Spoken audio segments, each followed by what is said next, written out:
पहला धमाका, दूसरा धमाका,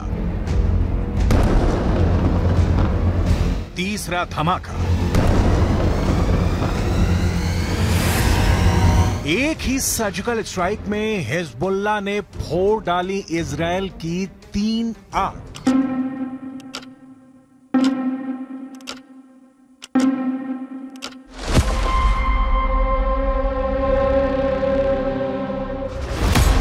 पहली आंख,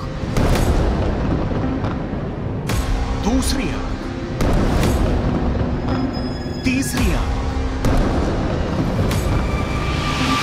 हिजबुल्लाह ने मिसाइल अटैक करके इजरायल की 3 आंखों को फोड़ दिया।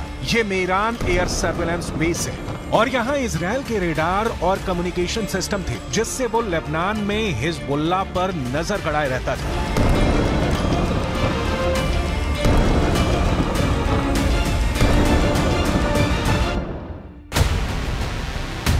अब सैटेलाइट तस्वीर की मदद से इस लोकेशन को समझिए। लेबनान बॉर्डर पर यह है इजरायल की 3 आंख, यानी 3 ग्लोब रेडार, और साथ में है इजरायल के कम्युनिकेशन टावर। ये मेरान एयर सर्विलेंस बेस है, जिसे तैयार करने में इजरायल ने अरबों रुपए खर्च किए थे।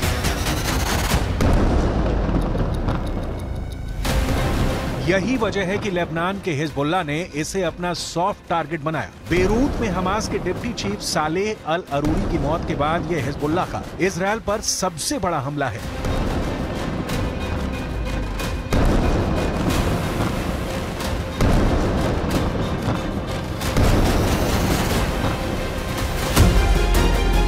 यह इजरायल के बहुत ही सीक्रेट बेस पर बहुत बड़ा हमला है। एक तरह से हिजबुल्लाह ने इजरायल के सीक्रेट बेस को मिट्टी में मिला दिया है। अब तक डरा हुआ लग रहा था हसन नसरल्लाह, लेकिन अब लग रहा है कि शुरू हो चुका है अरूरी का बदला। इजरायल पर टूट रहा है हिजबुल्लाह। हसन नसरल्लाह को पहले बैकफुट पर देखा गया। अरूरी की मौत के बाद हसन नसरल्लाह की जुबान में वो तीखापन नहीं था जिसकी इजरायल को उम्मीद थी, लेकिन अब हिजबुल्लाह ने अपना सबसे खतरनाक अटैक करके इजरायल को सोचने पर मजबूर कर दिया है कि वो हिजबुल्लाह से कैसे निपटेगा। עדיין יש בג'באליה מחבלים, רק כעת הם פועלים ללא מסגרת וללא מפקדים. נתקלנו וגם ניתקל בירי רקטי ספורדי מהמרחב הזה. תקפנו אותו ונמשיך לתקוף ונמשיך להעמיק את ההישג באזורים האלה. זה דורש זמן. אין קיצורי דרך בלחימה בטרור.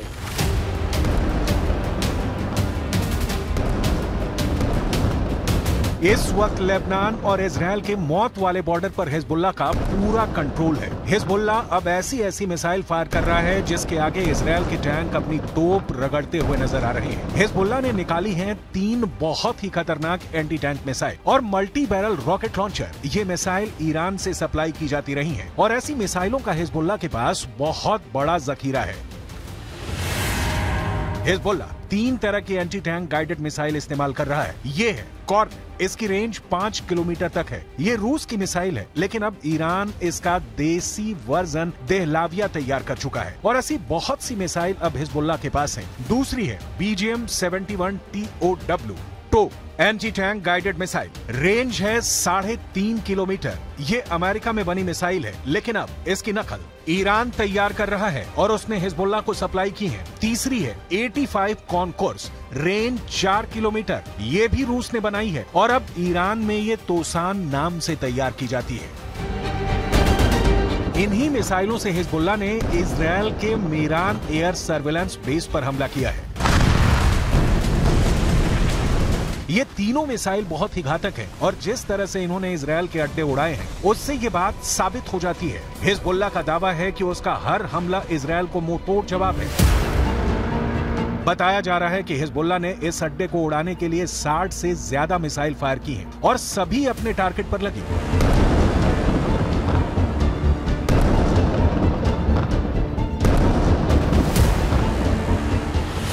ये मेरान एयर सर्विलेंस बेस के अंदर की तस्वीरें हैं, जिन्हें बहुत ही सीक्रेट माना जाता है।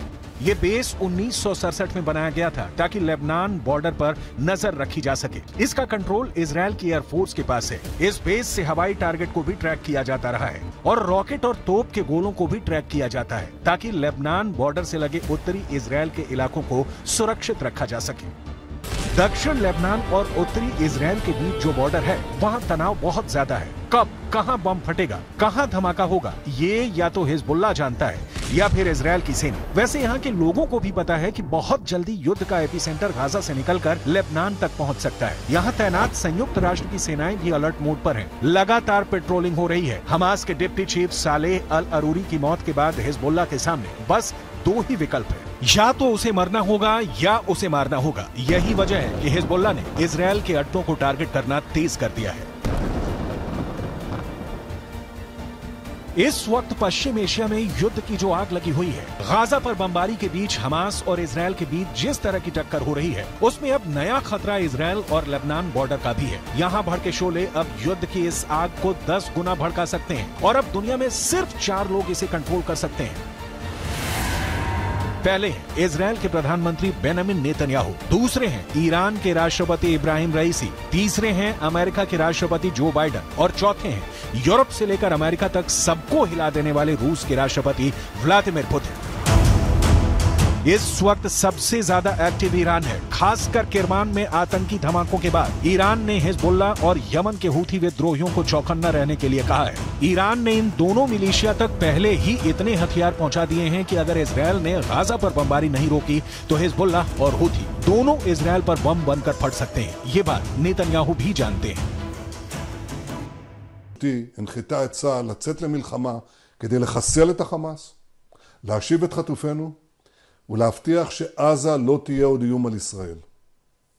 אסור לעצור את המלחמה עד שנשיג את כל היעדים הללו.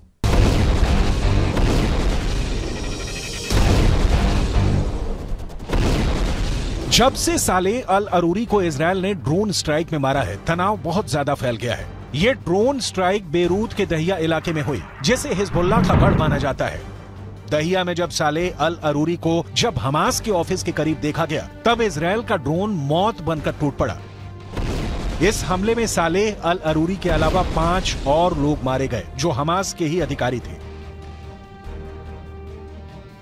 सवाल है कि क्या अरूरी की मौत का बदला अब सीधा युद्ध होगा, जिसमें बड़ी लड़ाई इजराइल और हिजबुल्लाह के बीच होगी। ऐसा युद्ध जिसमें इजराइल की तरफ होगा अमेरिका, जबकि हिजबुल्लाह की मदद करेगा ईरान। हालांकि बेंजामिन नेतन्याहू इससे पहले ही बेरूत को गाजा बनाने की धमकी दे चुके हैं।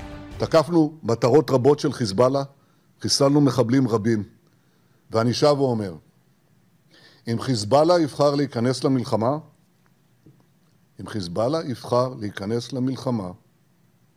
הוא יעשה את טעות חייו.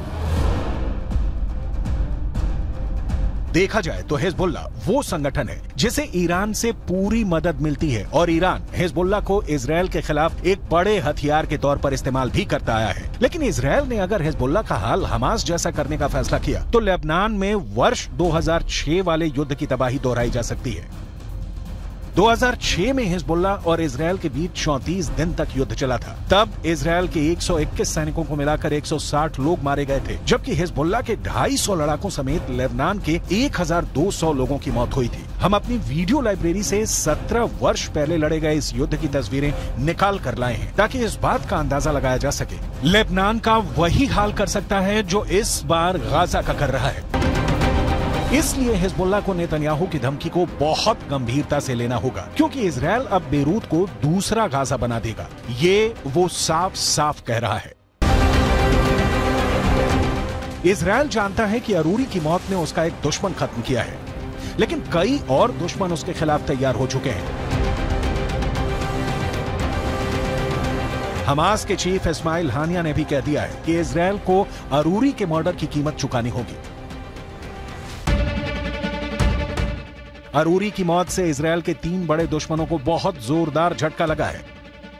पहला झटका हमास को लगा है, क्योंकि सालेह अल अरूरी इस्माइल हानिया के बाद हमास में दूसरा सबसे बड़ा नाम था। दूसरा झटका ईरान को लगा है, क्योंकि सालेह अल अरूरी ने ही सीरिया में युद्ध को लेकर हिजबुल्लाह और ईरान के साथ आए मतभेद को दूर किया था।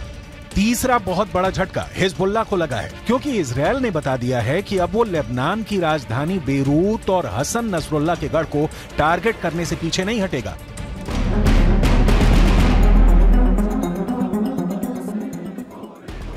इस वक्त गाजा के बाद वेस्ट बैंक में भी युद्ध के हालात बनते नजर आ रहे हैं। सालेह अल अरूरी की मौत के बाद वेस्ट बैंक में प्रदर्शन शुरू हो गए हैं। सड़कों पर हजारों लोग इजरायल के खिलाफ उतर आए हैं। हालात ऐसे हैं कि इजरायल को अब अपनी ड्रोन फोर्स को वेस्ट बैंक के ऊपर एक्टिव करना पड़ा है। देखा जाए तो वेस्ट बैंक इजरायल के खिलाफ 5वां मोर्चा है। इससे पहले गाजा की लड़ाई है, हिजबुल्लाह से लड़ाई है, हूथी से युद्ध का खतरा बढ़ता जा रहा है। इराक में ईरान समर्थित हश्द अल शाबी ने अमेरिका के ठिकानों पर हमले बढ़ा दिए हैं। अरूरी की मौत के बाद ये मोर्चे और मजबूत होंगे, इसमें कोई शक नहीं। ये युद्ध फैला तो समझ लीजिए कि बहुत से देश इसकी चपेट में आ जाएंगे।